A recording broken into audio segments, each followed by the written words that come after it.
የኢትዮጵያ የኢኮኖሚ የጀርባ አጥንት ለሆኑት የደቡብ ምዕራብና የኦሮሚያ ክልሎች አዲስ የተስፋ ብርሃን እየፈነጠቀ ነው። ይህም ጅማን ከጭዳ የሚያገናኘው የአስፋልት መንገድ ግንባታ። በቻይናው ቲሲጁ ሲቪል ኢንጂነሪንግ ግሩፕ አማካኝነት ግንባታው እየተከናወነ የሚገኘው ይህ ፕሮጀክት እስካሁን ባለው ሂደት 27.12 ኪሎ ሜትር የሚሆነው መንገድ በአስፋልት ንጣፍ ተሸፍኗል። የጅማ ጭዳ የመንገድ ግንባታ በጥሩ ሁኔታ እያከናወንን እንገኛለን። አሁን ላይ ከአስፋልት ንጣፍ ባሻገር የተለያዩ ስራዎችን እየሰራን እንገኛለን። በመንገዱ ግንባታ ወቅት ያጋጠሙንን ችግሮች ለመፍታት ከኢትዮጵያ መንገዶች አስተዳደር ጋር በመሆን በትብብር እየሰራን ነው። የፕሮጀክቱን ጥራት ለማረጋገጥ ኪዮንግዶንግ ኦሪየንታልና ኮር ኮንሰልቲንግ ኢንጂነሮች በቅርበት እየሰሩ ናቸው። የተሰራ ያለው የአስፋልት ስራ፣ የቤዝ ኮርስ ስራ፣ የአፈር ቆረጣ ስራ፣ የሰቤት ስራ፣ የስትራክቸርም እዚህ ጊቤ ትልቅ ብሪጅ አለ 50 ሜትር ስፓን ያለው ብሪጅ እየተሰራ ነው ያለው። ፕሮጀክቱ አሁን ወቅቱ ጥሩ ወቅት በመሆኑ በተጠናከረ ሁኔታ መከናወን ላይ ይገኛል። ፕሮጀክቱ ላይ በተጨማሪ እንደዚሁ ሁለት ትልልቅ ሰብ ኮንትራክተሮች 2-3 ያህል ሰብ ኮንትራክተሮች ገብተው የአፈር ስራውንም እያገዙ ይገኛሉ። ኮንትራክተሩ ካለፈው አመት ጀምሮ ኢኩዊፕመንቶች የራሱን ኦንድ ኢኩዊፕመንቶች በሙሉ አጓጉዟል። ብዙ አስፈላጊ የሆኑ 2 ክረሸሮች ተክለዋል፣ አስፋልት ፕላንት ተክለዋል። የሚያስፈልጉትን አብዛኞቹ ማሽኖቹን አስገብቶ የተሻለ አፈጻጸም ላይ ነው ያለው። የኢትዮጵያ መንገዶች አስተዳደር የመንገዱ ግንባታ እንዳይስተጓጎል ከባለድርሻ አካላት ጋር የሚያደርገውን ቅንጅት አጠናክሮ ቀጥሏል።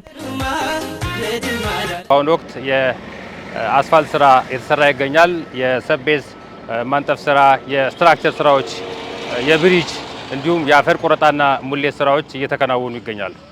ያጋጠሙ ችግሮች ነበሩ። አንደኛው የራይት ኦፍ ዌይ ችግር ነበረ። ሁለተኛው የግብዓት እጥረት ማለትም የነዳጅ እጥረት ነበረ። እነኚህ በዋናነት ይጠቀሳሉ።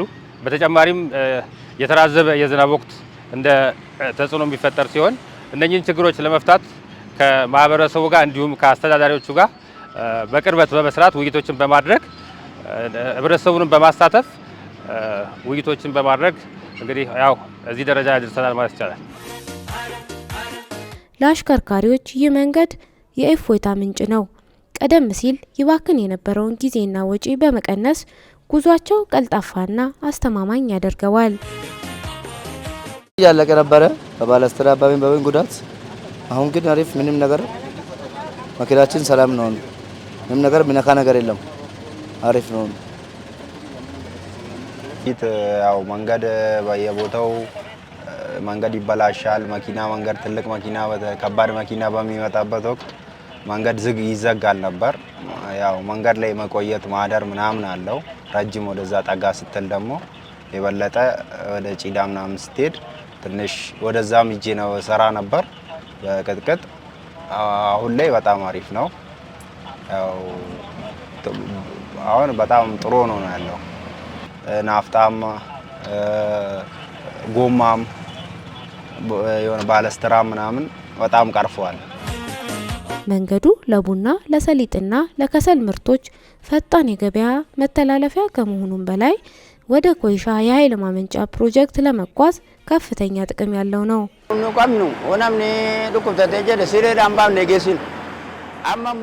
ድሮ ስንታመም በቃሬዛ ነበረ ሆስፒታል የምንሄደው።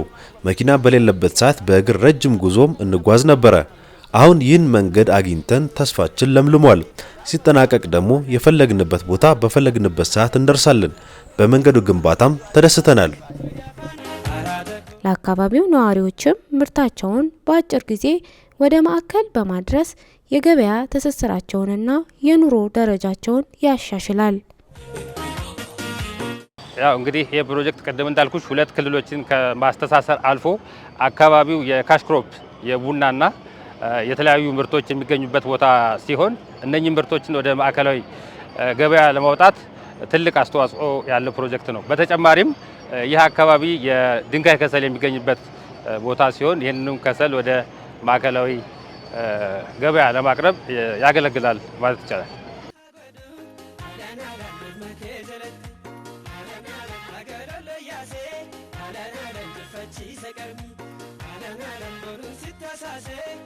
አለን ሲደብሲ ሰቀልቢ አለን ሳፋ የብኝን መንቀቡ